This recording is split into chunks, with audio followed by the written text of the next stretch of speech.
It wasn't supposed to happen. We weren't supposed to meet.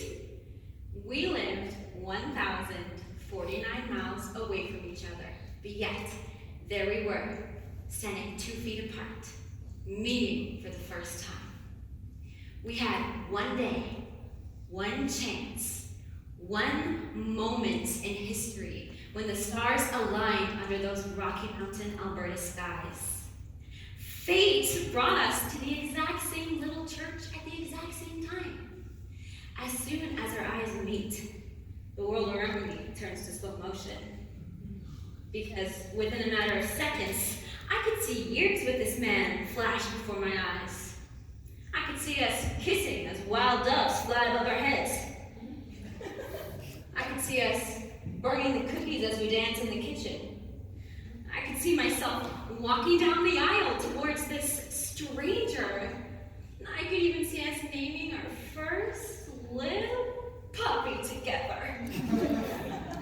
Forgive me for having such intimate thoughts at church, but I hurried out of the room, confused as to why I felt the way I did about a stranger, and determined to not let him know any of this in fear of a restraining order. But then I turn around because I hear him say, "Hey." And with that hey came the purchase of international phone plans to text each other well into the night. With that hey came the uncertainty of whenever we'd see each other again. With that hey came tear-stained pillows every time we had to say goodbye. But that hey brought long-awaited embraces.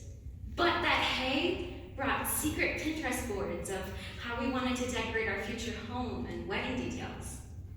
Most of all, that hey brought me my best friend. We waited 1,842 days for each other, living an old-fashioned, handwritten fairy tale until the night he proposed. And when he proposed, I was so excited to tell the world that my best friend wanted to marry me. I wanted to show the world.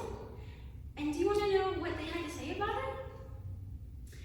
Already? Ooh, are you sure you want to settle down? Don't you want to travel first? Well, how do you know he's the one? Trust me, you're too young to know what love is. You have your whole life ahead of you. You don't need a man to make you happy. But the one that hurt the most, you have so much potential. Are you sure you just want to throw it all away? For months, this hurt me and started to consume me because every time someone would see my ring, they'd be like, "Wow, that's beautiful." And then they'd look up and see my face and be like, "But how old are you?" I spent months picking up the pieces of my heart that nobody understood they were crushing.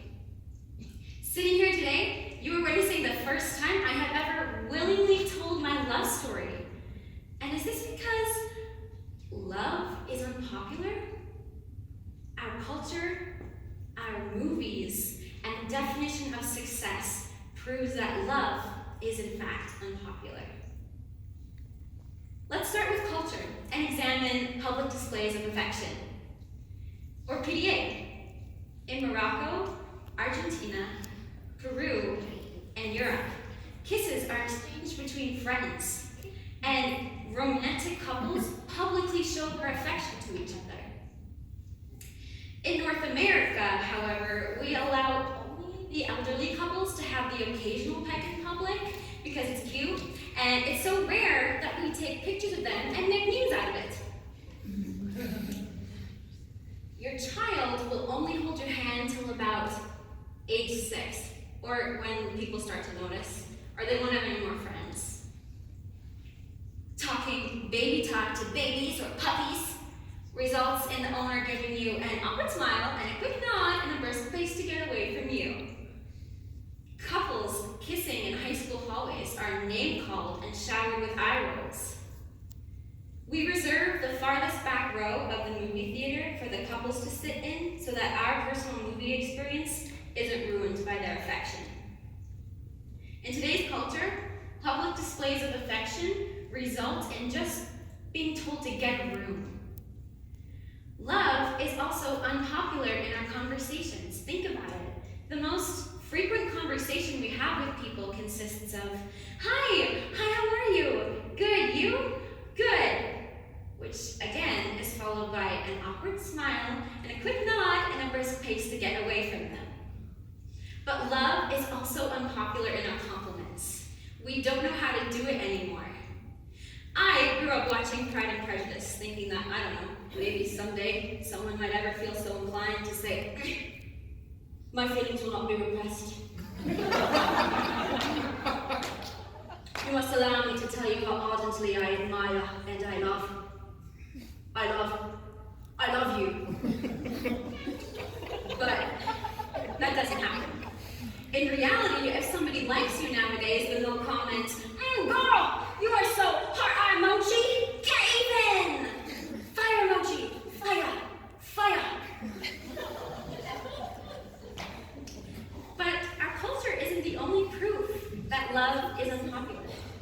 It's in the movies we watch. We grew up watching movies that made us believe love can show us the world. A dream is a wish your heart makes. And don't be shy, you know you want to kiss the girl. We grew up watching movies that make us believe love is the ultimate goal to somebody's story. A happily ever after. For example, in the 1991 original version of Beauty and the Beast, Belle risks her life in the attempt to save the Beast from an angry mob who doesn't believe anybody could or should love a beast. The villain song promotes the bad guy, Gaston. Who is the bad guy? Because he tries to force Belle to love him. It used to be the social norm to fight for love, to fight against the odds, and to let love win, resulting in a happily ever after.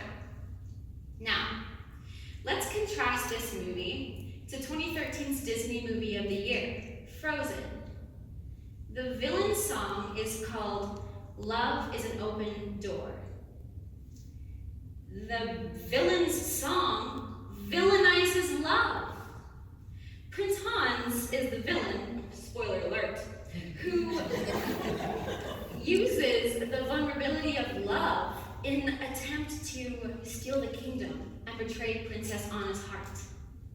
The movie naturally resolves that sisterly love is one of the only loves you can trust because men, they're only there to betray you, to destroy your kingdom, and eventually take away your power.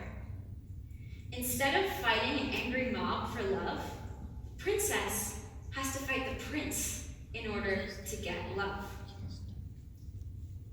We do need to teach our daughters and our daughters' daughters, even our sons and our sons' sons, to be someone successful and independent.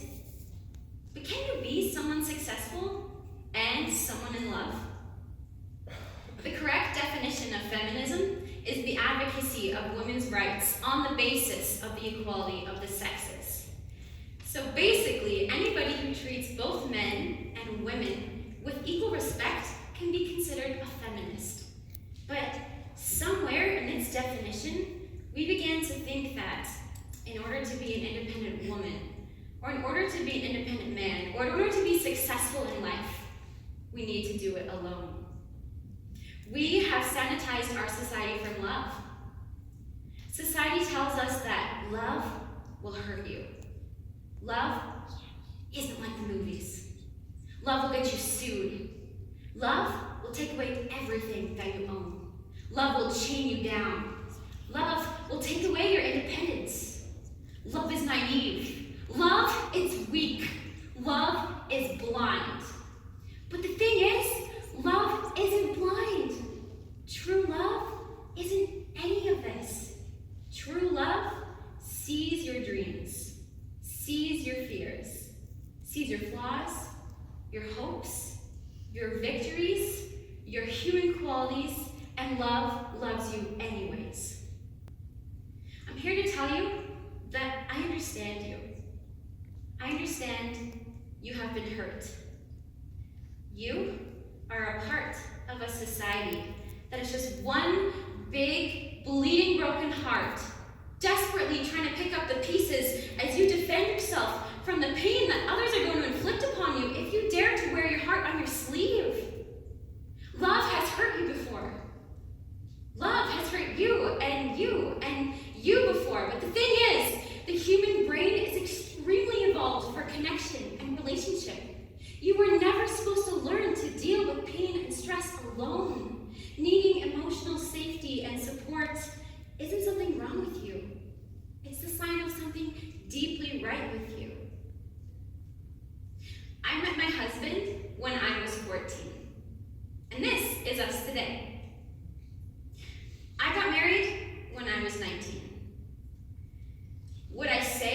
young for love?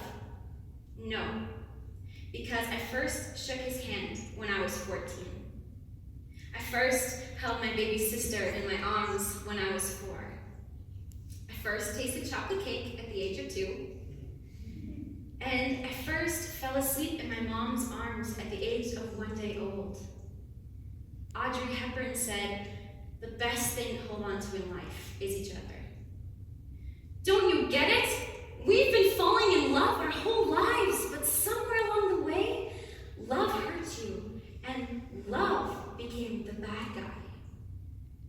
When it comes to romantic love, yes, I believe you should create a masterpiece of yourself before you decide who you want to paint into the picture. But when the opportunity arises, I hope you have the courage to make love popular again. When the opportunity arises, I hope you have the courage to make love so popular that you go and hug your sibling in public, that you write a letter of appreciation to your teacher, you buy that dog from the shelter, you look up at someone and smile at them in the street, or you go buy yourself some flowers, because the most important person you need to love first is yourself. And when the opportunity arises, I hope you have the courage to say, "Hey,